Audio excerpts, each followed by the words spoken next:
গভীর রাতে আকাশের দিকে তাকালে বা জীবনের কোনো কঠিন মোড়ে দাঁড়িয়ে আমাদের সবার মনেই একটাই প্রশ্ন অন্তত একবার উকি দেয়। আমি কেন এখানে? কেন ভগবান আমাকে এই পৃথিবীতে পাঠালেন? আমার জন্মের পিছনে কি সত্যিই কোনো বড় উদ্দেশ্য আছে, নাকি আমি কেবল একটি কাকতালীয় ঘটনা?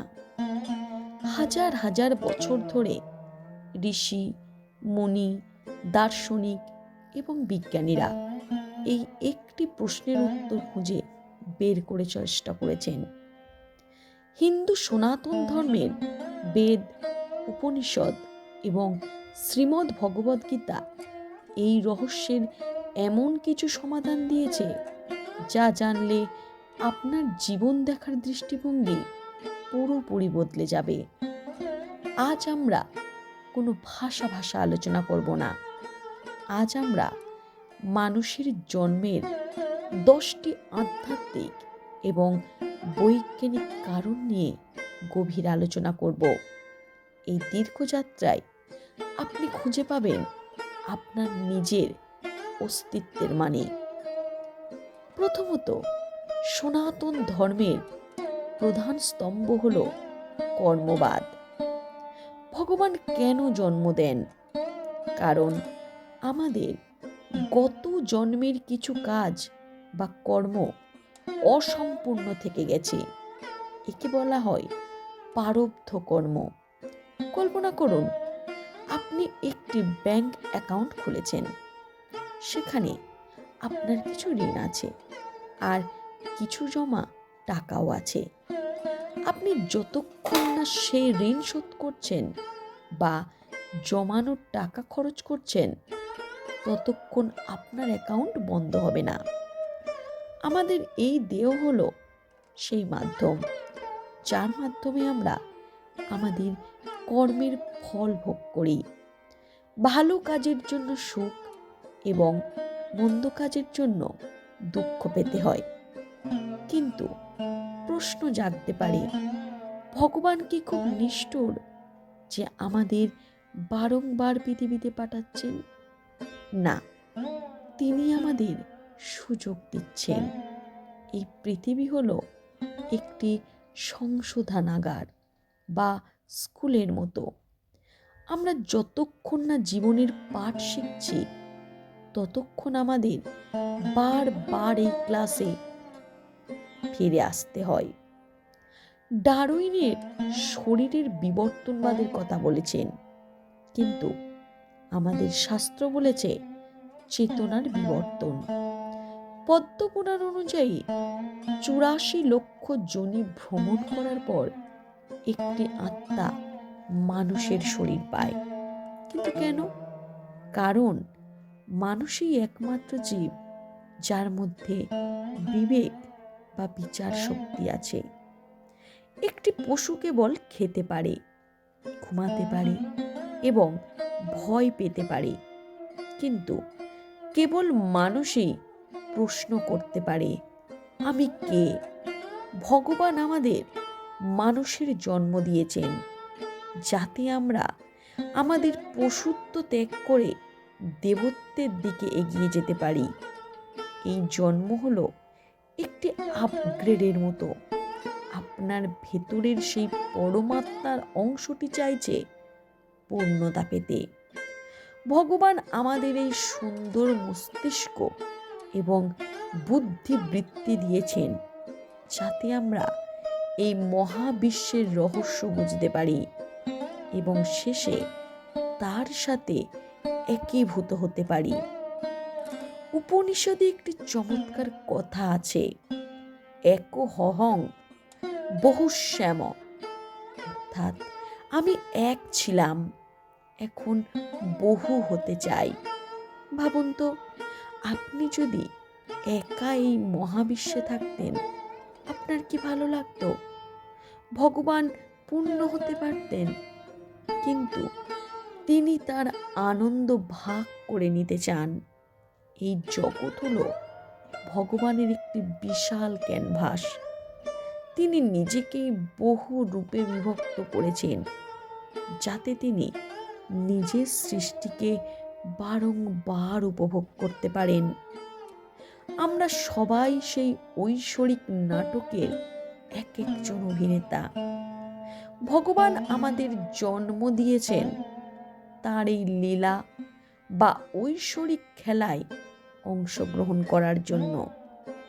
যখন আমরা প্রেমে পড়ি, যখন আমরা করুণা অনুভব করি, আসলে তখন ভগবান আমাদের মাধ্যমেই নিজেকে অনুভব করেন। আমরাই হলাম ভগবানের চোখ, যার মাধ্যমে তিনি তার নিজের সৃষ্টিকে দেখছেন। মানুষের জন্মের একটি সুনির্দিষ্ট ব্লুপ্রিন্ট বা নকশা আছে। একে বলা হয় পুরুষার্থ। প্রথমত ধর্ম, যা ন্যায় ও কর্তব্যের পথে চলতে শেখায়। দ্বিতীয়ত অর্থ, সততার সাথে সম্পদ অর্জন করা। তৃতীয়ত কাম, জীবনের আনন্দ ও কামনাগুলো সুশৃঙ্খলভাবে পূরণ করা। এবং শেষে হলো মোক্ষ, যা পরম মুক্তি লাভ করতে সাহায্য করে। ভগবান আমাদের জন্ম দিয়েছেন এই 4টি লক্ষ্য পূরণ করার জন্য। অনেক সময় আমরা কেবল অর্থ এবং কামে আটকে যাই, কিন্তু ভগবান আমাদের মনে করিয়ে দেন যে এই শরীর পাওয়ার আসল সার্থকতা হলো মোক্ষ বা স্বাধীনতা। এই পৃথিবীতে আসার মানে হলো জাগতিক দায়িত্ব পালন করে ধীরে ধীরে সমস্ত আসক্তি থেকে মুক্ত হওয়া। শাস্ত্রে বলা হয়েছে, আমাদের জন্মের সাথে সাথেই সে 3টি ঋণে আবদ্ধ হয়: দেবঋণ, ঋষি ঋণ এবং পিতৃঋণ। প্রকৃতি আমাদের আলো, বাতাস, জল দিচ্ছে, আর এটি হলো দেবঋণ। আর মহাপুরুষেরা আমাদের নিয়মিত জ্ঞান প্রদান করছেন, যেটি মূলত ঋষি ঋণ নামেই প্রচলিত। আর তৃতীয়ত পিতৃঋণ। বাবা মা আমাদের এই শরীর দিয়েছেন, তাই তাদের প্রতি আমাদের কর্তব্য আছে, আর এটিই হলো পিতৃঋণ। ভগবান আমাদের পাঠিয়েছেন যাতে আমরা এই মহাবিশ্বের কাছে আমাদের ঋণ শোধ করতে পারি, অন্যের সেবা করা, প্রকৃতি রক্ষা করা এবং পরবর্তী প্রজন্মের জন্য জ্ঞান রেখে যাওয়া। এইগুলোই হলো জন্মের উদ্দেশ্য। যখন আপনি নিঃস্বার্থভাবে কিছু করেন, তখন আপনি এই মহাজাগতিক ঋণ থেকে মুক্ত হন। আধুনিক পদার্থবিজ্ঞান এবং জ্যোতির্বিজ্ঞানও এক অদ্ভুত সত্যের দিকে ইঙ্গিত করেছেন। প্রখ্যাত জ্যোতির্বিদ কার্ল সাগান বলেছেন, we are a way for the cosmos to know itself. বিজ্ঞানের ভাষায় আমরা হলাম নক্ষত্রের ধুলো। আমাদের শরীরে সেই সব মৌল আছে যা কোটি কোটি বছর আগে নক্ষত্রের বিস্ফোরণে তৈরি হয়েছিল। ভগবান আমাদের এমন এক জটিল স্নায়ুতন্ত্র দিয়েছেন যা মহাবিশ্বের আইন বুঝতে সক্ষম। আমাদের জন্ম হয়েছে যাতে এই মৃতপ্রায় মহাবিশ্ব নিজের সম্পর্কে সচেতন হতে পারে। আমরা যদি না থাকতাম, তবে এই নক্ষত্র রাজি বা ছায়াপথ দেখার কেউই থাকতো না। মহাবিশ্বের সৌন্দর্য উপভোগ করার জন্য একটি সচেতন মনের প্রয়োজন ছিল, আর সেই মনটি হলো একমাত্র আমরা, এই মানুষ জাতি। অনেকে প্রশ্ন করেন, ভগবান যদি জন্মই দিলেন, তবে এত দুঃখ কেন? শাস্ত্র বলে দ্বৈততা বা ডুয়ালিটি ছাড়া কোনো কিছুর অভিজ্ঞতা কোনোভাবেই সম্ভব নয়। আলোর গুরুত্ব আপনি তখনই বুঝবেন যখন আপনি অন্ধকারে থাকবেন। ক্ষুধা না থাকলে খাবারের স্বাদ কখনো বোঝা যায় না।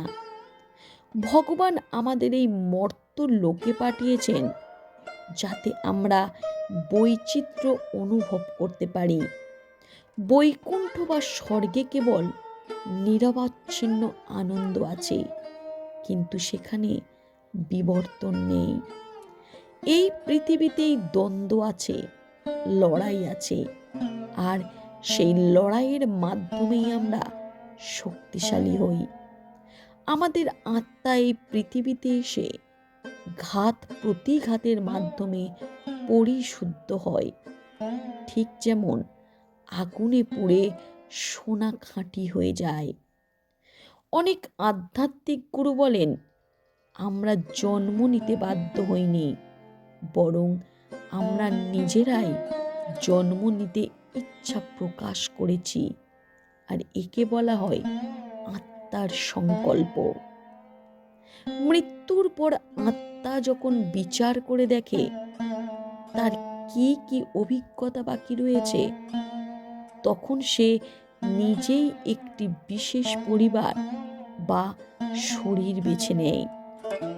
হয়তো গত জন্মে আপনি কাউকে অনেক ভালোবাসা দিতে চেয়েছিলেন, কিন্তু পারেননি। সেই ইচ্ছা পূরণ করার জন্য আপনি আবার জন্ম নিলেন। ভগবান কেবল আপনার ইচ্ছাকে বাস্তবায়িত করার জন্য এই জগৎ তৈরি করে দিয়েছেন। আপনার জীবন হলো সেই আপনারই বাসনার প্রতিফলন। মানুষের জন্মের চূড়ান্ত এবং প্রধান কারণ হলো বাড়ি ফিরে যাওয়া।